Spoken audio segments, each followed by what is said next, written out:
I'm Pastor Keegan, and I want to take a brief second and say thank you to those of you that are willing to lead one of our home groups during this season. I wanted to take a few minutes to walk through the kind of the home group leadership guide for those of you that either are leading a group for the first time or perhaps would love a refresher course. Most of what you're going to hear in this is just going to be a brief walkthrough on some of the highlights that I think are important as we venture through this journey of leading a home group together.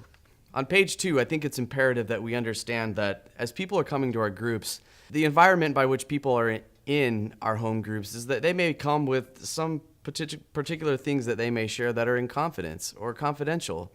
One of the greatest things that you can do as you lead a group is to set really healthy boundaries. When it comes to the idea of confidentiality, if somebody shares something in the group and doesn't give anyone else permission to share it outside the group, that's a great indicator to let everybody know that that time and space has been set aside for the intimacy of sharing as best as people are willing to share. Some people are showing up for the very first time and are very new to our church context and our church community. The follow-up piece is really important. Whether you do it through email or a quick phone call, and even text messaging is a great way to reach out. If you have the opportunity during the course of a week just to follow up with people, whether it's something that they shared in confidence and letting know that you're praying for them, or just thanking them for their time and presence, follow-up is really important. The purpose of a discussion group, if you look in your booklet on page 3, is to provide kind of a sensitive, accepting climate as people are showing up. One thing that I found that has been extremely helpful just in leadership and ministry and in environments where I've been asked to lead discussion groups is to, as quickly as possible, learn the names of the people that are a part of your group. The sooner we can learn the names of people that are a part of our group the sooner our group kind of enters into a deeper level of intimacy and a sense of connecting and community a part of that group. Setting the tone is really crucial. And like I said earlier, one of the ways to do that is by setting the specific boundaries and expectations. When I lead a meeting or I lead a group, I kind of at the very beginning let the group know what to expect in our time together. One of the ways in which I do that is I walk through the itinerary or the journey in which they're going to participate in together. As a leader, it's important that you show up early enough. Unless there's extenuating circumstances, that doesn't make that possible. If you can be the first one there to kind of greet people and welcome them as they arrive is a key important aspect prior to the group arriving. The most important thing that we can do is actually pray. Pray for the people by name that are a part of your group. Pray for your time together. Pray for the ways that the Spirit might move amongst you. Pray for a spirit of intuition, that as you hear people sharing, as they're journeying through the text together or opening up personally, that you would have a discerning spirit as the way to direct and weave that group through your time together. As a facilitator, it's important that you remember that you are facilitating kind of the work of the Spirit. The Spirit amongst the group is sort of the one that's guiding and weaving and leading, and our job as facilitators is to kind of discern the ways in which God is at work and moving amongst us. Learning to be an active and alert listener is crucial, especially as a leader. Sometimes one of the struggles that I face when I lead is as I hear people talking, my next thought pops up into my mind, and I can't wait to interject that new thought that I had. The moment I focus on this new thought is the moment oftentimes I dismiss what the person is sharing in the group, as if my thought processes and what I'm about to share is more important than what the person that is sharing is doing. Learning to be an active and alert listener is a key way to also discern the ways in which you can weave the group together. Oftentimes, as leaders and as Christians, we have this expectation that everybody knows what we're talking about. Do the best you possibly can to avoid any inside jokes with people that are a part of your group that you know really well, that kind of creates that isolationist feeling amongst your group, and also avoid any language or lingo that can lead people away or feel isolated or not have any clue what you're talking about when you use a particular text. Not everybody may know what salvation is. Not everybody's going to know words like sanctified or set apart or what we mean by those kinds of terms. It's important that as you use those terms that you kind of explain them. For those that already know what that means, it's a great refresher for them, and it's a great introduction for those that may not know exactly what you're talking about.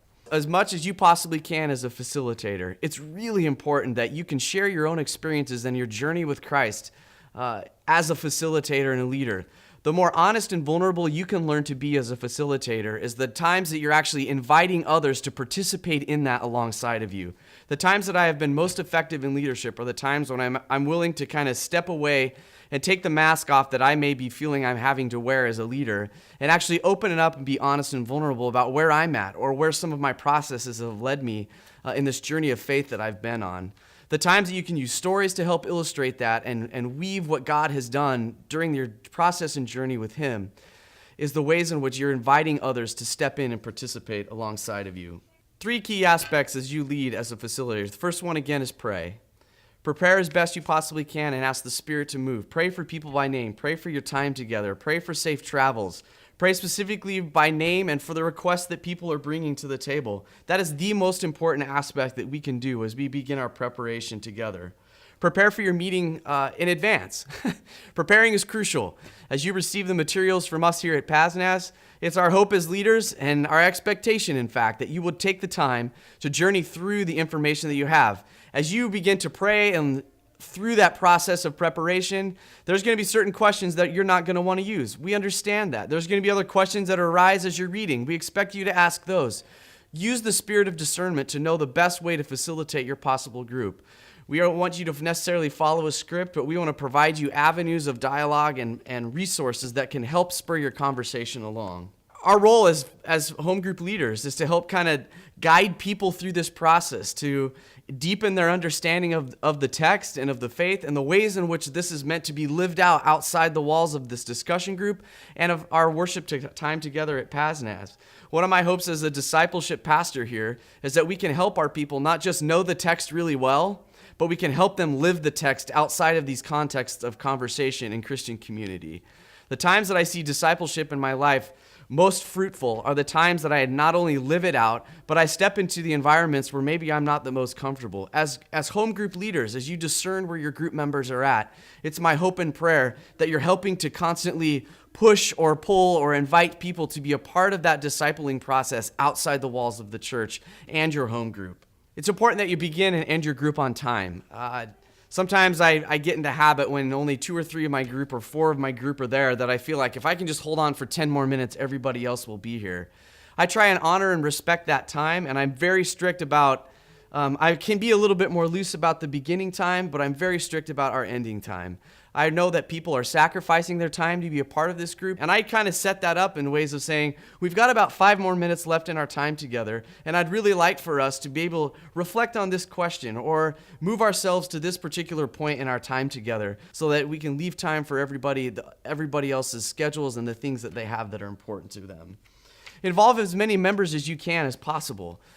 There's going to be people that are willing to share, some that just want to come and listen. As the times as you get to know people and hear their hearts and their stories, and you begin that journey of process with them, as a facilitator, it is appropriate at times to just ask them by name what they think about the question that has been asked, or what are their thoughts and reflections, or what has their experiences taught them. The ways in which you can ask questions and invite people to invoke conversation and participate in the discussion.